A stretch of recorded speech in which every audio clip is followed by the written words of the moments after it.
नमस्कार. आज आहे खंडेरायाची चंपाषष्ठी आणि आज वांग्याचं भरीत आणि बाजरीच्या भाकरीचा नैवेद्य खंडेरायाला दाखवला जातो. आमच्या घरामध्ये आम्ही चातुर्मासामध्ये वांगी खात नाही आणि आजपासनं वांगी खाण्यासाठी सुरुवात करतो.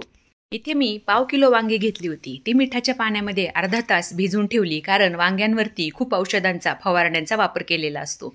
त्यानंतर तेल लावून ही सगळी वांगी गॅसवरती भाजून घेतली आणि त्याची सालं काढून घेतली. सालं काढून घेतल्यानंतर चाकूच्या सहाय्याने शक्यतो मागची बाजू उलटून बघायची, कारण अळी मागच्याच बाजूने असते.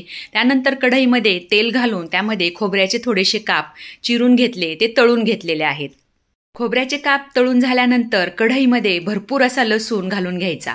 लसूण छान परतून झाला की यामध्ये बारीक चिरलेली कांद्याची पात घालून घ्यायची. कांदा पात परतून झाली की यामध्ये हे जे भाजून सोललेले जे वांगे आहेत ते घालून घ्यायचे आहेत. या वांग्याचं 2 प्रकारे भरीत करता येऊ शकतं. असेच देठासहित खाण्यासाठी वांगी ठेवायची किंवा देठ काढून घ्यायची. मी इथे या वांग्याची सगळी देठ काढून घेतल्यानंतर यामध्ये आता 1 चमचा काश्मीरी लाल मिरचीचं तिखट आणि अर्धा चमचा घरगुती तिखट घातलेला आहे. त्यानंतर थोडीशी हळद आणि चवीनुसार मीठ घालून घ्यायचं आहे.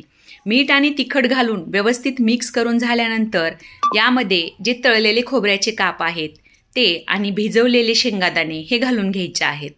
तुम्हाला जर हवं असेल तर तुम्ही लसूण परतल्यानंतर कांद्याचा सुद्धा वापर करू शकता, परंतु कांदा पात असल्यामुळे मी इथे कांदा वापरलेला नाहीये. आता यामध्ये हे परतलेले खोबरं आणि शेंगादाणे घालून झाल्यानंतर व्यवस्थित मिक्स करून घ्यायचं आहे. आणि इथे तुम्ही लाल तिखटाऐवजी हिरव्या मिरचीचा वापर केला तरीही चालतो. आता इथे भरीत छान तयार झालेला आहे.